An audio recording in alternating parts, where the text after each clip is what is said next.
Welcome back to Chapter 3. In Chapter 3, we are going to be looking at exponential functions, logarithmic functions, and also logistic functions, which we're going to see this section.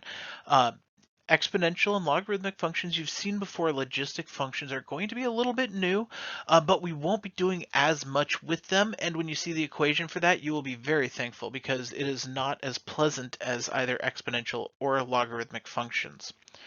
So, our learning targets for today. We're looking at exponential and logistic functions. So I forgot to mention that. This is section 1 of chapter 3.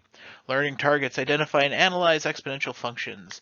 Compute exact values of exponential functions, determine formulas of exponential functions, graph exponential functions, and then determine whether exponential functions show growth or decay. Look, logistic functions doesn't even appear in here. Basically, all you're going to do is plug in values for those. So exponential functions, what are those? Those are functions like that. I needed a pen instead of just a clicker. Functions like that, where we have something to the x power. So something like f of x equals 7 to the x is exponential. F of x equals x to the 7th is not exponential. That's a polynomial. X to the 7th is a polynomial. We are looking for that variable to be in the exponent. That is key for it to be an exponential function. And then that number, this b, that's called the base. That's what we have the exponent 2. And that cannot equal 1, because if we have 1 to a power, that's just going to be 1. That's not exponential. It has to be not equal to 1. And also positive. We can't have a negative number, because when you start taking negatives to various powers, you get some weird stuff happening. So it has to be positive. It can't equal 0, because 0 to a power is 0. So again, not exponential. So b is positive, so greater than 0, and it cannot equal 1. And then the a value, that a is the y-intercept. So if we, and b is going to be the rate of change, the constant multiplier, the constant multiple. So if we had a set of values, say x, y, x is going to be -2, -1, 0, 1, 2, 3. Y is 6, 3, 3/2, 3/4, 3/8, 3/16. We could write an exponential function for this. We'll have f of x equals a. That's going to be when x equals 0. That's our y-intercept. That is 3/2. And then our base is going to be what the common multiple is. So how do we get from one to the other? How do we get from 6 to 3? Or from 6 to 3. How do we get from 3 to 3/2? How do we get from 3/2 to 3/4? And the answer here is we're dividing by 2. Now, dividing by 2 isn't really a common multiple. It's like you're dividing by something. So what would we be multiplying by here? This would be multiplying by 1/2. That is what b equals. So we're going to have 3/2 times 1/2 to the x. That would be the exponential function that gets us this. In this case, we saw, hey, we're dividing by 2. That's a pretty easy one to see. Sometimes it's not as easy. So to find that, you can always take one, divide it by the one before it. So 3 divided by 6 is 1/2. 3/2 divided by 3 is 1/2. 3/4 divided by 3/2 is 1/2. So you can always take each number, divide by the one before it. That gets you that b value. And again, the a value is the y-intercept.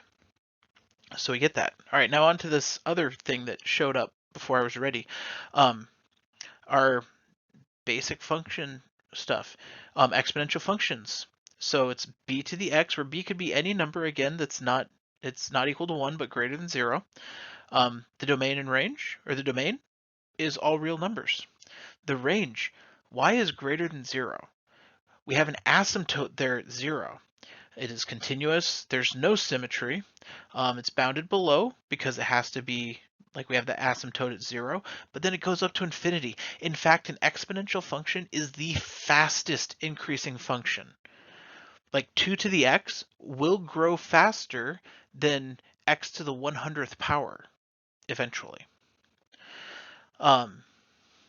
There's no local extrema because it's always getting closer and closer to 0, so it never hits that lowest point, and then it goes to infinity. We have the horizontal asymptote, no vertical asymptote. This one, if b is greater than 1, then it's an increasing function. That's what we get here. If b is less than 1 but greater than 0, it's the decreasing function, which is that second one. Now, when we put an a in front of it, that a is going to be a vertical stretch or compression, but if it's negative, it could also be a vertical reflection. So each of these could look like that as well. Generally speaking, though, they're going to be above the axis. And then exponential growth and decay, it's growth if that b is greater than 1 and a is positive. And then it's decay if a is positive and b is less than or equal to 1.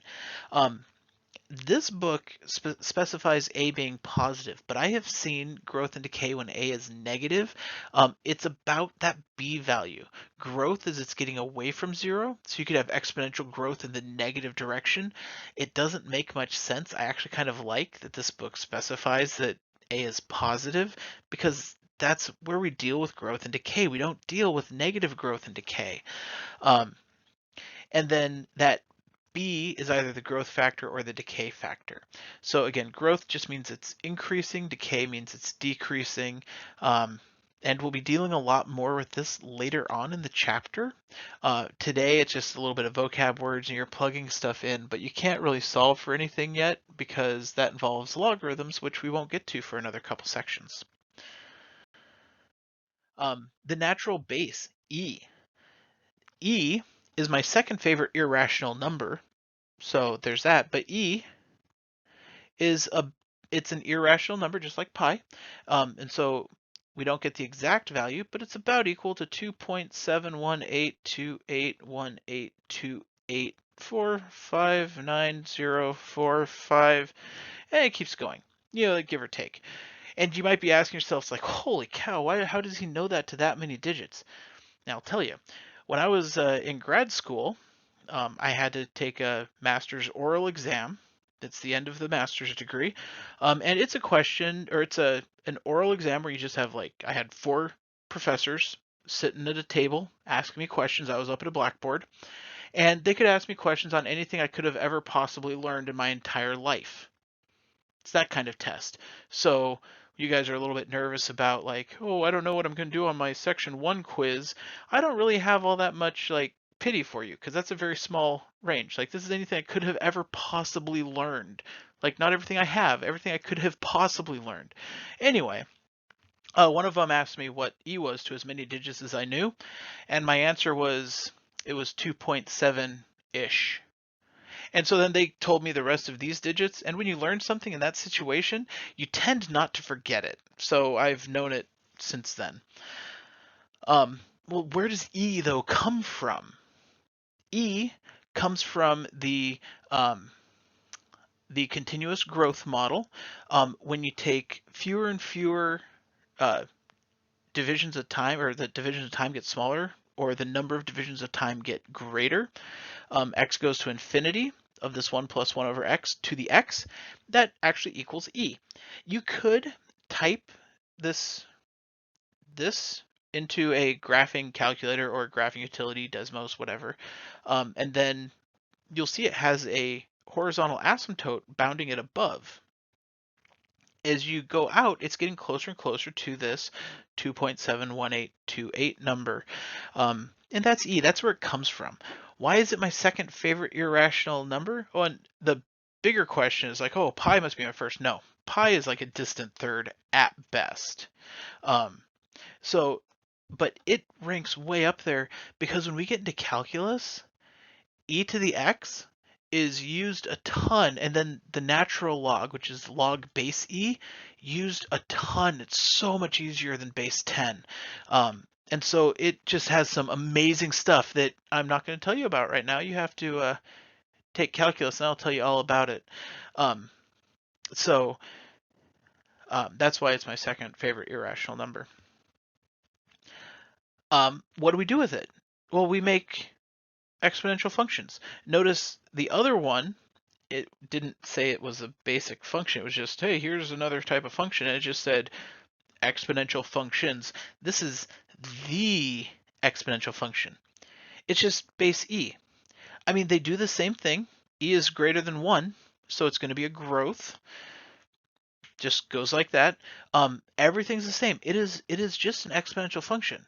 It's just a specific exponential function. Um, some of the things you'll be doing with it are the same things that you'll be doing with the regular exponential functions. You'll be finding values. For instance, if we have f of x equals 7 times e to the x, we may want to find f of 3. So that's just 7 times e to the third. And e to the third, obviously, you're going to do this in your head. You're not going to do this in your head. E is an irrational number. You're going to use a calculator for this. I would not use the like type it out in decimals. Any scientific calculator, which is anything that has an exponential option, is going to give you an option for E. On the TIs that we use, it's right above the natural log. So next to the 4, it's second, and then there's e to the x. You could also do second division, gives you e specifically, but generally speaking, it's going to have an exponent. So e to the third is going to equal 20 point something times 7 equals 140.5987.59875, so we'll go 8, 8. So that's all you're really going to do with e at this point in time. I mean, you could graph it. It's going to graph the exact same. It's going to be an exponential function, just like the graph we see here. And then we have other exponential functions. So any exponential function you can write in base e. It just e to the k times x. And so it tells us if it's growth or decay. If k is greater than 0, it's growth. If k is less than 0, it's decay, because that would make the e go to 1 over. How could you write something as that? Well, if you have, say, f of x equals 2 to the x, 2 is e to a power. It's e to the 0.9 something.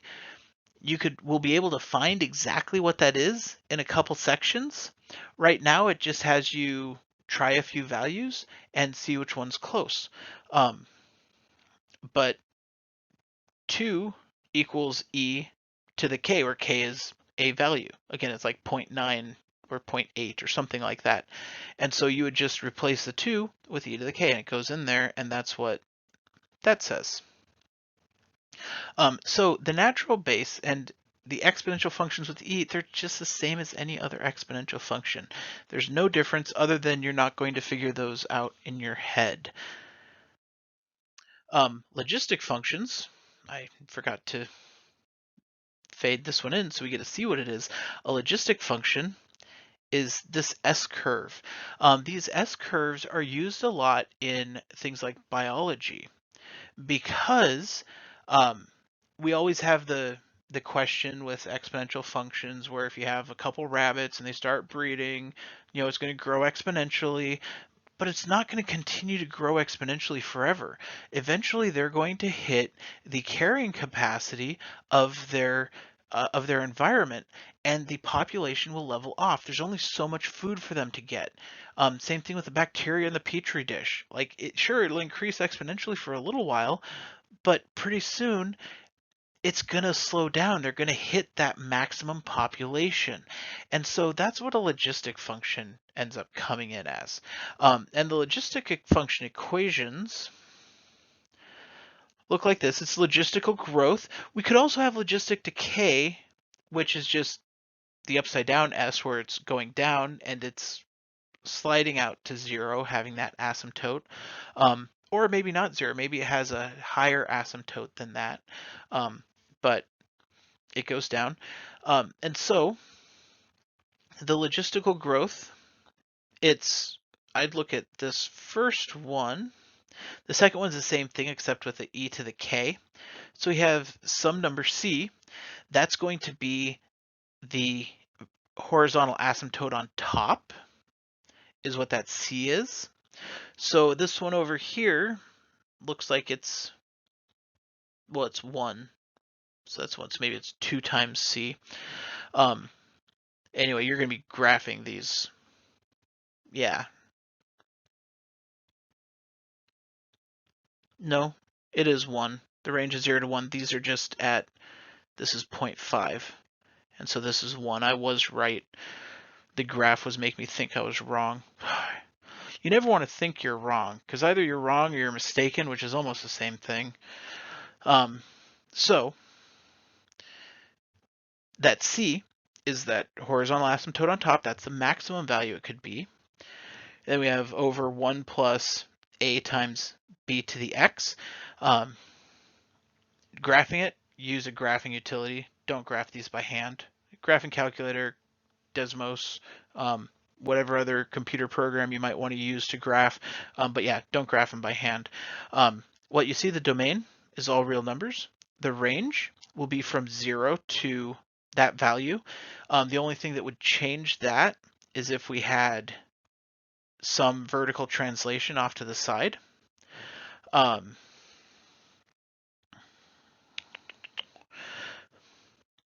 It's continuous. It's always increasing. For the growth, it would be always decreasing for the decay.